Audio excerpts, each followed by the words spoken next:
My name is Sarah Scully and I'm a street artist and creative coach based on the Sunshine Coast, Australia. And today we're going to talk about how to price your murals.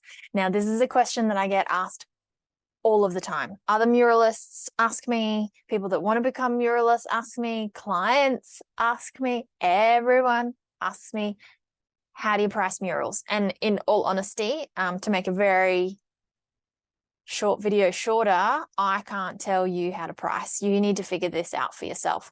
All I can tell you is the research that I've done, and after speaking to other muralists, what they tend to do for their pricing. I can tell you what I have done for my pricing. And then from there, you need to make an educated decision as to how you're going to price your murals. One thing I think that you should be really aware of is the financial and economic situation of the country or the state or the city that you're working in. So that's really, really important. And I would say if there's one tip that you take away from this video, it would be to be really aware as to where you're painting. So for example, if I get asked to paint in like an outback rural town, you know, what I will make sure that I do is that I'm not grossly overcharging or grossly undercharging them for the work that I'll be doing. So one way that I figure out what I should be charging in that area as a muralist that has over 10 years experience, has painted well over 100 murals, what I do is I jump online, and it's quite easy to find past expressions of interest that have been put out by council. And so I jump online and I try and find an expression of interest for a past mural project that council has put out. And the great thing about this is that council generally includes the photograph of the wall, they include the budget, and council pay generally pretty well. So say, for example, I'm working in a town and I can see online that there was an EOI for a mural last year and they were offering $10,000 for this, wall, and then they give you the dimensions of the wall. So it's up to you if you're charging per square meter. Work out what the square meterage is of that wall and divide that by the price that council is paying for that wall. And that will give you the square meterage that they expect in that area. Same thing with hourly rate. So if you look at that wall and work out potentially how many hours you would spend on that project, including all the things like concepts, changes, paint, all that kind of stuff, you can then work out your hourly rate based on the fee that council are willing to pay. So obviously you're not applying for that project because it was, last year. This is just to give you an idea of what you should be charging. So the research that I have done around pricing murals in Australia is that there's a great Nava who does great pay rates for visual artists. That would be the closest thing that we have to an industry standard. So the National Association for Visual Artists, NAVA, I'll put the link below. They release documents that have what the industry standard for what visual artists and creatives should be charging. The thing is, they suggest that the top tier, like top of the industry for public artists, should be charging $120 per hour. But I don't charge per hour, so that doesn't really fit for me. And they don't really have a square meterage rate that they suggest. So that makes it a bit harder.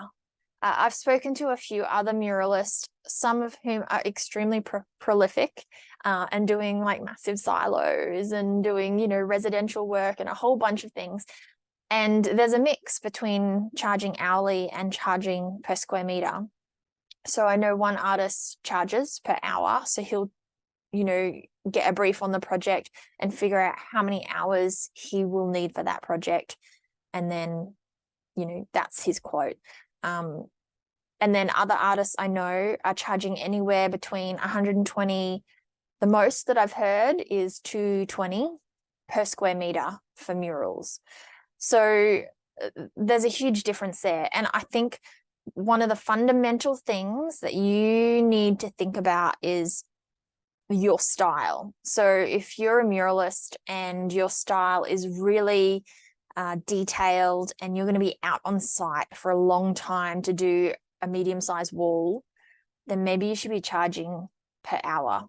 You know, the client's seeing you out there in the heat, sweating, getting their job done per hour, I think is probably the best option for you. But if you are similar to me, where your murals don't take very long to do on site. So for example, because I'm a stencil artist, my murals take a bit of prep time, but it's generally me in my studio by myself cutting stencils for days. And then I'm out on site for a day, 2 max.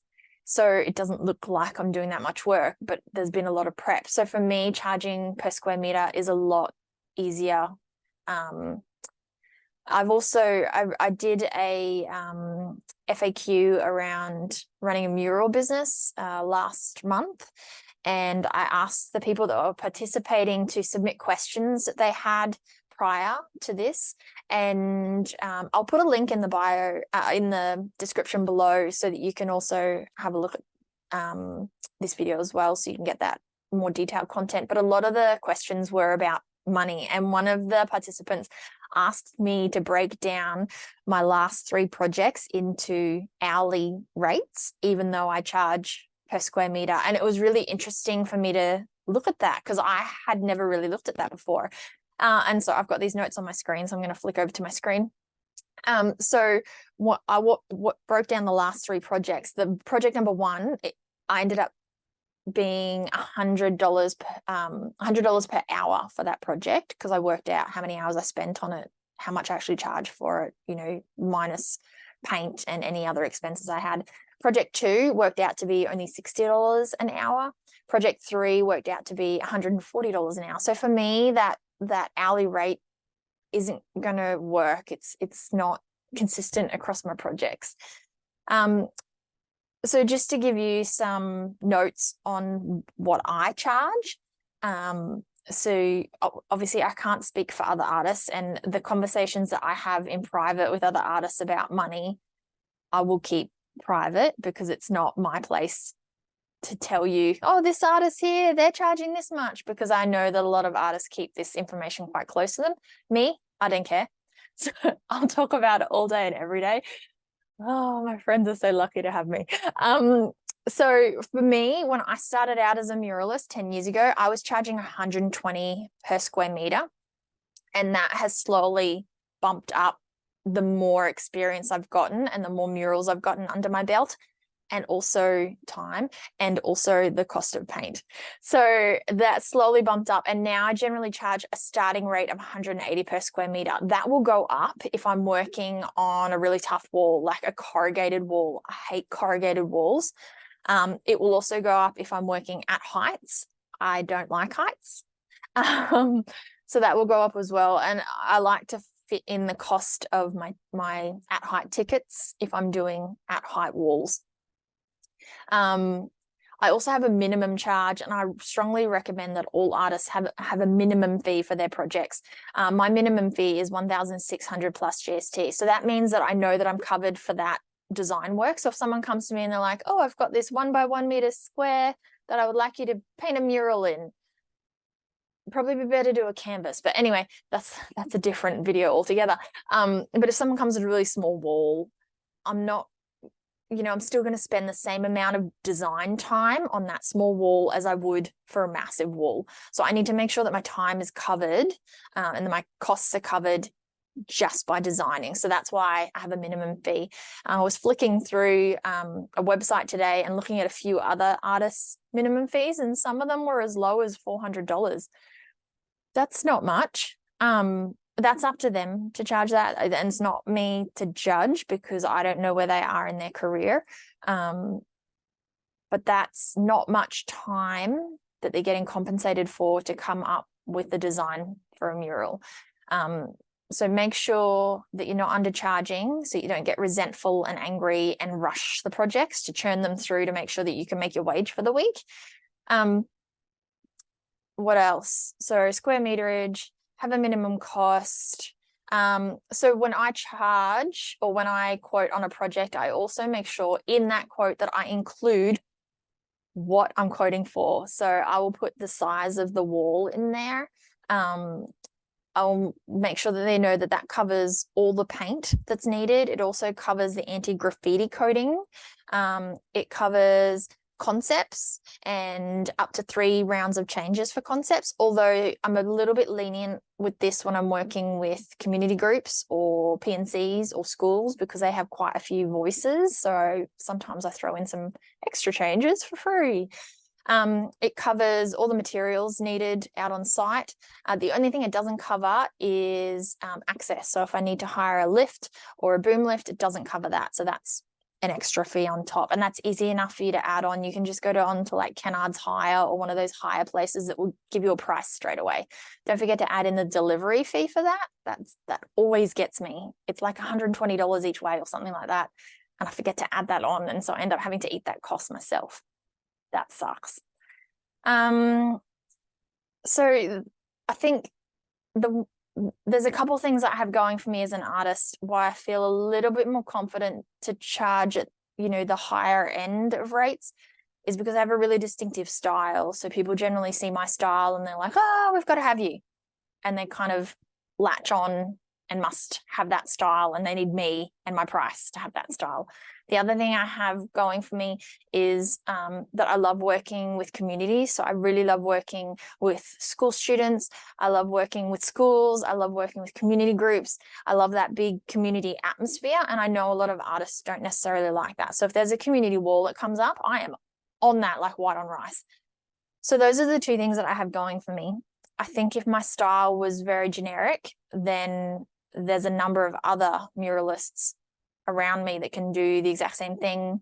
So there's less value in what I can provide. Now, in saying all of this, I understand how tough it is, 1, when you're first starting out, because I was there, and 2, particularly in this economic climate, to charge what you're worth. It's hard, when you're looking at your bank balance and you're thinking, oh my God, I don't have enough money to pay myself a wage next week. I have to get a mural job, or I have to get something to bring the money in. I understand how easy it is to just go, oh, I'll just drop my rate so I get this job. I'll just bring it a bit lower so I can guarantee it. I get that, because I've totally been there. But can I offer some suggestions? Try them.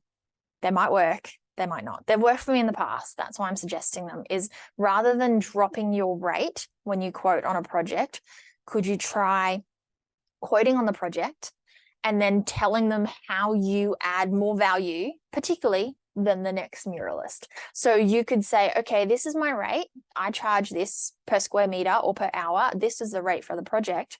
You will get the designs, the changes, all the paint provided, top quality paint, will last 10 years, all that kind of stuff.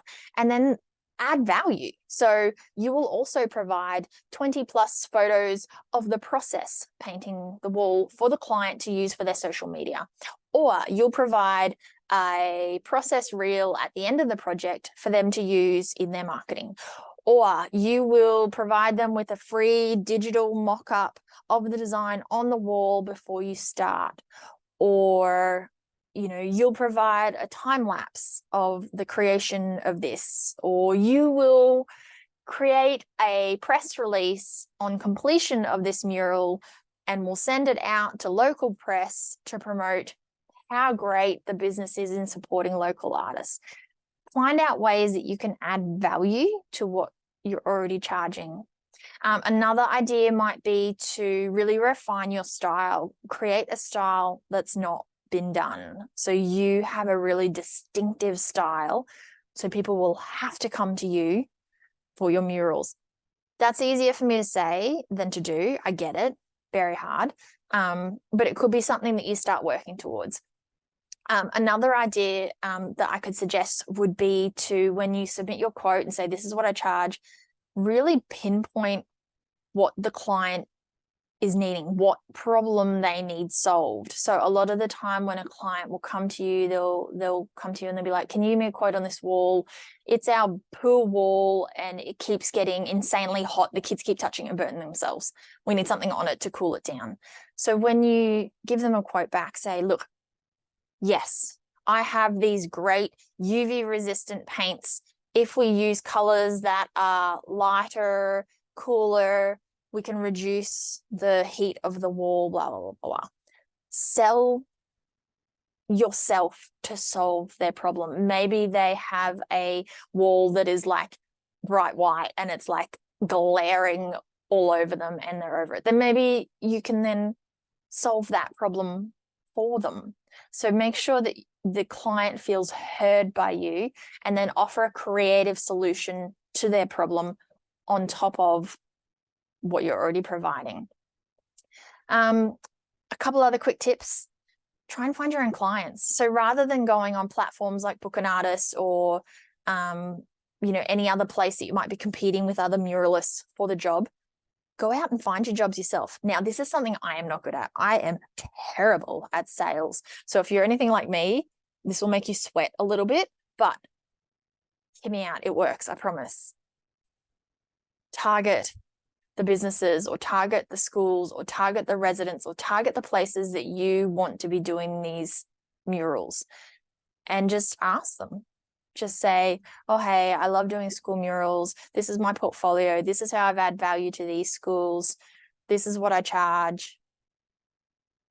And go after them rather than sitting and waiting for them to come to you. And then also, obviously, when you're painting murals, you're putting them up onto social media, get the feedback. So go through your social media and look at the views and the comments on, say, the last 10 mural photographs that you put up and really look at what people love and really push those murals. So if people have, you got, 100 likes and 30 comments on one mural, people saying, this is the best thing yet, this is the best job ever, then really push that and start heading in that direction a little bit more. So I hope this has helped you. I feel like it's a little bit all over the place because I don't have a solution for you. You need to figure this out yourself, but I have given you the information that I know. If I've missed anything, please put it in the comments below. If you have any questions, put them in the comments below. If you want to run any ideas out there, put them in the comments below. And don't forget to like and subscribe. Hopefully I'll have some videos that are a little more logical and helpful. Thanks so much.